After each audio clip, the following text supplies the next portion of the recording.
A'udzu billahi minasyaitonir rajim. Bismillahirrahmanirrahim. Alhamdulillah wassalatu wassalamu ala Rasulillah wa ala alihi wa sahbihi wa mawalah. Asyhadu an la ilaha illallah wahdahu la syarikalah wa asyhadu anna Muhammadan abduhu wa rasuluh.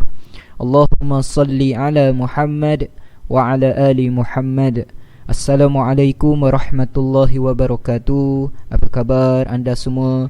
InsyaAllah pada hari ini pihak unit ICT Siraj Abdullah Ibnu Mas'ud akan berkongsi dengan anda semua berkenaan dengan tutorial penggunaan aplikasi pendidikan Edpuzzle yang mana boleh kita gunakan sebagai salah satu medium maupun alat untuk kita laksanakan PDPC secara dalam talian. Dan insyaAllah mudah-mudahan sesi tutorial ini boleh membantu para guru dan ibu bapa umumnya, insyaAllah.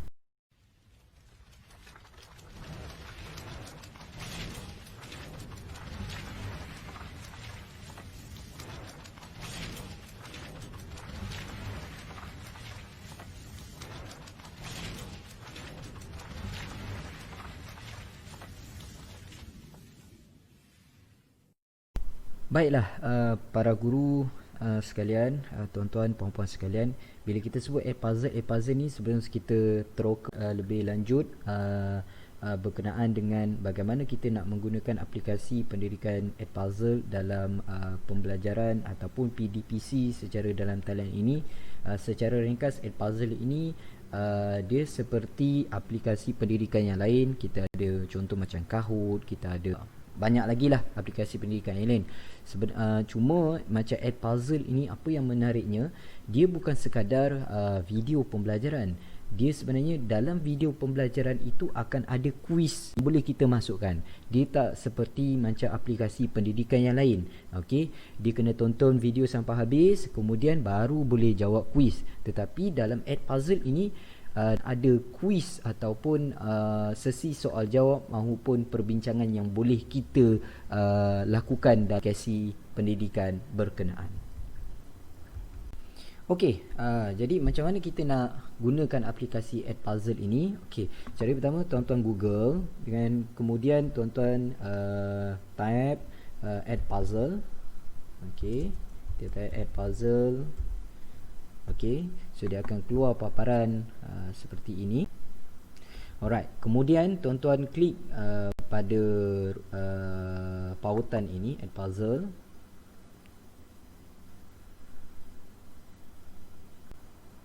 Okey, maka akan keluar paparan seperti inilah. Okey, paparan muka hadapan Edpuzzle ini. Okey, bagi tuan-tuan yang belum sign up, okey, tuan-tuan cikgu semua diminta untuk sign up terlebih dahulu. So klik saja butang sign up ini. Kemudian yang ni saya nasihatkanlah, jika boleh cikgu-cikgu sediakan 2 akaun email. Yang lebih baik kita guna Google sajalah, Gmail tu lebih baik. Okey, satu Gmail digunakan sebagai teacher dan satu lagi Gmail digunakan sebagai student. Bukan apa, tujuannya adalah memudahkan pemantauan pergerakan penggunaan Edpuzzle dalam kita punya PDPC lah. Okey, di sini saya nak tunjuk contoh macam mana kita nak mendaftar. Okey, so katakanlah cikgu-cikgu nak daftar sebagai teacher. So klik saja pautan teacher ini, kemudian boleh sign up terlebih dahulu. Okey, sign up ataupun terus sign in with Google. Okey, terus sign in with Google. Alright, kemudian nanti akan adalah pautan-pautan yang tuan-tuan kena buat verification kalau tak silap saya. Okey, tapi seandainya bila tuan-tuan dah daftar sebagai teacher ataupun sebagai guru, boleh login. Okey, sebagai guru. Okey, kemudian ambil sign in with Google ini dan tuan-tuan ataupun cikgu-cikgu pilihlah akaun Google masing-masing. Katakanlah saya nak guna akaun Google saya yang ini. Okey, so bila kita dah login, dia akan keluar satu paparan muka hadapan Edpuzzle seperti inilah. Ini menunjukkan kita punya paparan hadapan kita punya Edpuzzle. Okey, Edpuzzle ini, Edpuzzle yang kita gunakan ini adalah yang basic. Bila basic, maka akan ada limitasi penggunaannya. Okey, kalau tuan-tuan tengok dekat sini ada perkataan refer to earn space. Maksudnya dia ada space ataupun size video yang boleh kita guna dalam ruangan Edpuzzle ini. Okey, biasalah benda percuma biasa dia akan ada limitasi dan sebagainya. Tapi kalau tuan-tuan nak lebih lama menggunakan Edpuzzle ni, mungkin boleh laburkan sedikit wang dan gunakan Edpuzzle dengan sebaik mungkinlah. Okey, di sini di ruangan konten ini akan ada dua bahagian utama yang saya nak share. Yang pertama adalah tuan-tuan boleh upload ataupun muat naik video pembelajaran sendiri. Macam mana nak muat naik video pembelajaran sendiri? Tuan-tuan boleh add content dekat sini, kemudian upload video. Cuma apabila tuan-tuan upload video pembelajaran sendiri, dia akan ambil masa lama sedikit lah. Cuma pada pendapat saya adalah bila kita guna Edpuzzle ini, sebaik-baiknya adalah kita ada video pembelajaran kita sendiri. Walau bagaimanapun, seandainya kita ada kekangan masa, kita ada kekangan dari sudut akses dan masalah-masalah yang lain, maka Edpuzzle ini membantu kita menyediakan sebuah video pembelajaran dalam masa beberapa minit saja. Maksudnya dekat sini, selain tuan-tuan boleh gunakan video pembelajaran tuan-tuan sendiri, tuan-tuan boleh pakai video pembelajaran daripada channel-channel yang lain. Kita ada YouTube, kita ada Khan Academy dan sebagainya. Tuan-tuan boleh explore sendirilah. Pada bahagian bawah ini dia ada tunjukkan channel-channel yang popular yang biasa digunakan oleh pengguna-pengguna Edpuzzle ini. Baiklah, sekarang saya ingin kongsikan kepada cikgu-cikgu, tuan-tuan semua, bagaimana kita nak pakai aplikasi pendidikan Edpuzzle ini. Sebagaimana yang saya cerita tadi, dia ada dua bahagian. Sama ada tuan-tuan boleh upload video sendiri, buat video sendiri, upload video sendiri, muat naik video sendiri, mahupun guna pakai video pembelajaran, video pengajaran daripada guru-guru yang lain melalui channel-channel yang lain, yang mana benda ni terpulang pada tuan-tuan. Sebagaimana yang saya maklumkan tadi, sebaik-baiknya kita buat video pembelajaran kita sendiri. Tetapi seandainya kita tiada kekuatan, tiada kemampuan dalam aspek penyediaan video pembelajaran kita sendiri, kita boleh pakai video pengajaran maupun video pembelajaran daripada channel-channel yang lain ataupun guru-guru yang lain. Baik. Saya tak nak sentuh yang berkaitan dengan add content video kita. Saya nak fokus kepada yang pakai video pengajaran daripada guru-guru yang lain ataupun channel-channel yang lain. Pada kebiasaannya, yang popular adalah yang biasa saya gunakan adalah YouTube. Tapi kalau tuan-tuan mengajar matematik ataupun geografi dan sebagainya, boleh menggunakan medium-medium ataupun channel-channel yang lain lah. So caranya adalah ada dua cara kalau kita nak pakai video daripada YouTube ini. Yang pertama, tuan-tuan boleh klik terus pada video YouTube ini, maka dia akan keluar paparan seperti yang tuan-tuan nampak lah.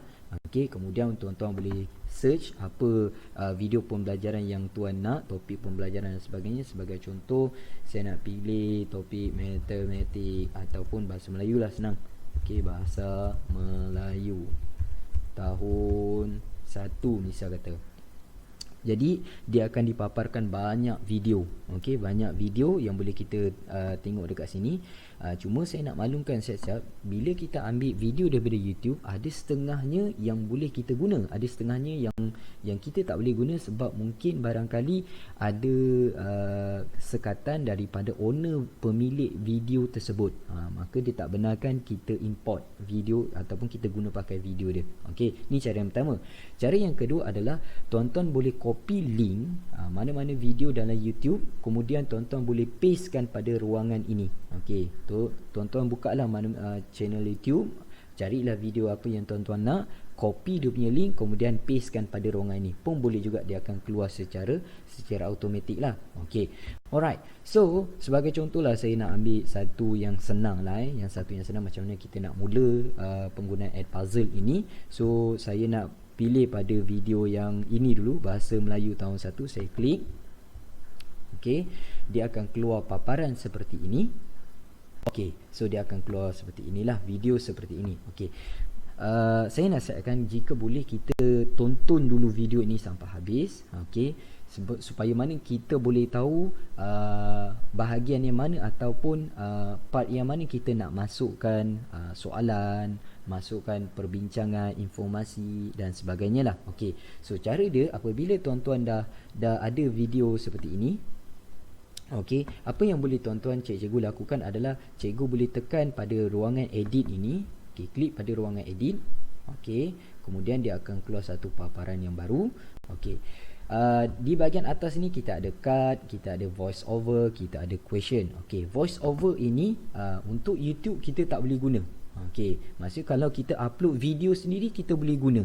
Okey, voice over ni maksud kita pause kejap and then kita beri penerangan berdasarkan video yang kita kongsikan kepada anak murid kita ini. Okey, cuma kalau YouTube ni kita boleh kongsikan soalan. Okey, ada bentuk multiple choice, aneka pilihan ataupun soalan secara terbuka lah.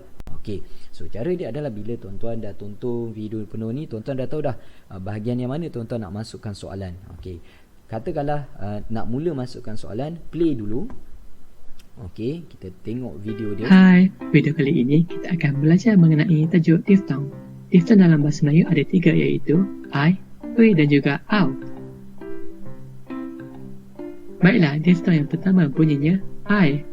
I. I untuk misai. I. I untuk tupai. Baiklah, diftong seterusnya. Okey, so untuk masukkan soalan, okey, katakanlah tuan-tuan dah ready, cikgu dah ready nak masukkan soalan. So boleh pause, kemudian okey, kliklah pada ruangan yang mana yang tuan-tuan suka. Okey, katakanlah nak note ni maksudnya tuan-tuan nak kongsikan maklumat, okey, berdasarkan video tadi, sebab kita tak boleh masukkan voice over. So mungkin kita boleh masukkan maklumat tambahan lah, ataupun boleh terus masukkan soalan. Sebagai contohlah saya guna yang ni. Okey, multiple choice. So kita buatlah soalan, rekalah soalan sendiri. Okey, contoh perkataan yang menggunakan diftong AI ialah. Okey, so dekat ruangan ini, so tuan-tuan boleh masukkanlah jawapan. So tanda hijau ni maksudnya jawapan yang betul lah. Contohnya I kedai. Kedai. Jawapan yang kedua kerbau. Okey, kerbau. Okey, so bila dah siap masukkan soalan ataupun tuan-tuan nak masukkan lagi aneka jawapan dekat sini pun boleh lah. Okey, alright, kemudian tuan-tuan save. Okey, bila save, okey, dia akan keluar paparan macam ni lah. Okey, jangan risau, terus saja klik pada continue. Ialah oi. Oi untuk cowboy.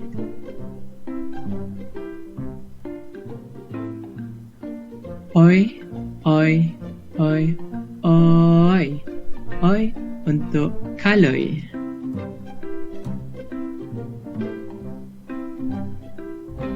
Diftong yang ketiga ialah kita pause kejap dan kita masukkan lagi soalan. Sebagai contoh, saya nak guna open-ended question. Okey, open-ended question. Berikan contoh perkataan yang menggunakan diftong oi. Okey, kemudian save. Nanti dia akan keluarlah. Dia akan keluar. Kemudian tuan-tuan boleh continue sahaja.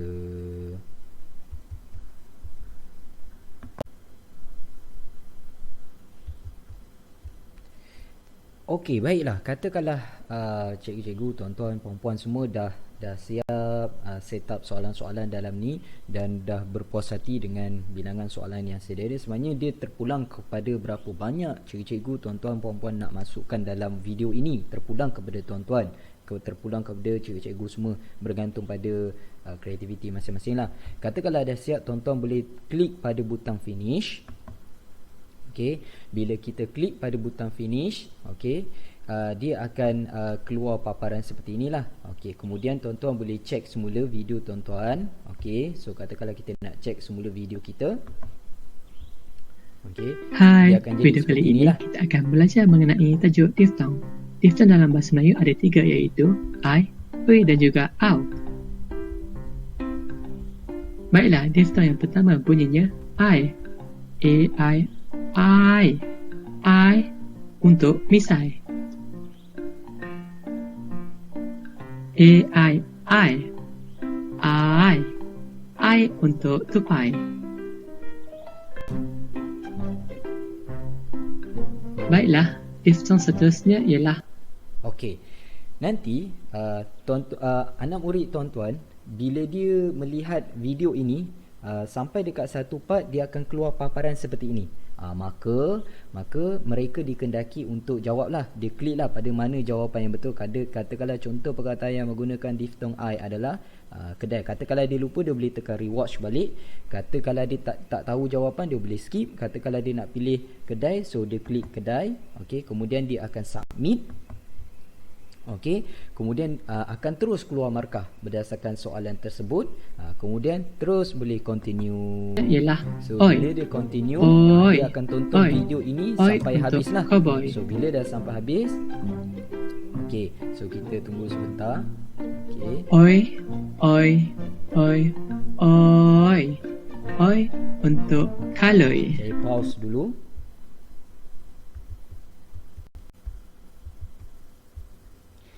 Seterusnya bila tuan-tuan, cikgu semua dah berpuas hati dengan kandungan soalan-soalan, perbincangan soalan, maklumat yang cikgu semua dah masukkan dalam video pembelajaran ini.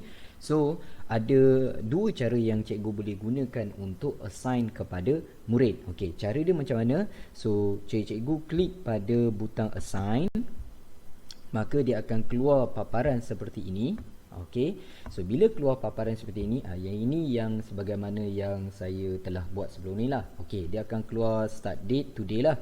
Okey, today pukul berapa. Kemudian due date ini terpulang kepada cikgu nak masuk bila tarikh akhir tugasan ini dan sebagainya.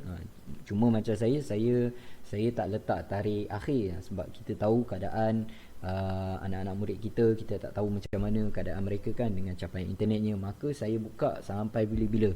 So kita beri ruang dan peluang kepada mereka lah untuk jawab soalan. Okey, seterusnya, okey, nak assign. Okey, tuan-tuan boleh add new class. Okey, tuan-tuan boleh add new class. So macam mana nak add new class? Okey, katakanlah ada kelas yang sendiri, so boleh add new class. Tulislah kelas apa, 1 Naim misal kata. Okey, subjek apa? Bahasa Melayu tahun 1 lah. 1 Naim bahasa Melayu tahun. Seterusnya, apa yang cikgu, tuan-tuan, puan-puan boleh lakukan adalah bila dah isi butiran-butiran 1 Naim bahasa Melayu, kemudian klik pada butiran open. Okey, klik pada butiran open, dan saya nasihatkan supaya tuan-tuan, puan-puan jangan tik pada let add puzzle generate student nickname ni. Kalau boleh tak payah tanda. Okey, biarkan saja supaya mana nanti mereka bila masuk menggunakan link yang cikgu-cikgu bagi, mereka boleh isi nama mereka. Okey, sebab kalau cikgu, tuan-tuan, puan-puan tanda pada ruangan ini, pihak add puzzle dia akan tentukan nama apa. Nanti keluarlah nama, macam-macam nama nanti keluar. So kita tak boleh nak trace, kita tak boleh nak detect okey, murid mana yang jawab. So nama dia misal kata The Tigers, kita tak tahu The Tigers tu siapa dan sebagainya. Okey, tak payah tik, kemudian create saja kelas. Okey, create saja kelas. So bila dah create kelas, okey, so tuan-tuan boleh assign lah. Tuan-tuan boleh assign. Satu cara lagi yang tuan-tuan boleh gunakan adalah tuan-tuan boleh add new class. Okey, add new class. Kalau tuan-tuan perasan, cikgu perasan ada bahagian import class ni. Okey, import class ni maksudnya kita boleh import kelas yang telah berada dalam Google Classroom tu. Okey, alright. So yang untuk part yang ini tuan-tuan boleh nanti kita akan bincang pada sesi video yang akan datang lah. Okey, cuma ni terpulang pada tuan-tuan. Nanti untuk yang video akan datang, so saya akan buat satu video macam mana kita nak linkkan add puzzle dengan kita punya Google Classroom ini, InsyaAllah pada sesi video yang akan datang lah. Okey, so kita pada assign tadi, so kita punya 1 Naim. Okey, kemudian 1 Naim. Okey, kita assign. Okey, alright. So bila kita assign, okey, seterusnya langkah seterusnya yang boleh cikgu-cikgu, tuan-tuan, puan-puan lakukan adalah dah klik assign tadi tu, dia akan keluar paparan seperti ini. Okey, dia keluar paparan seperti ini. So klik pada butang share assignment.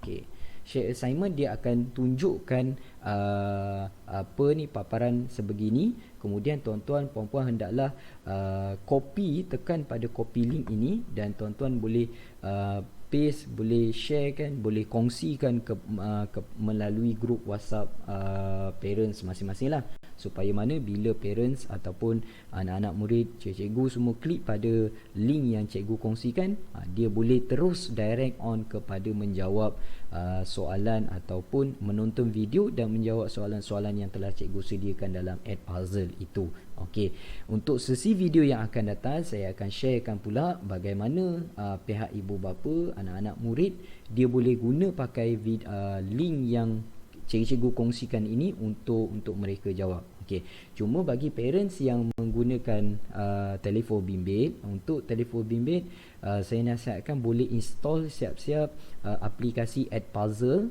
okey, ke dalam telefon bimbit masing-masing lah.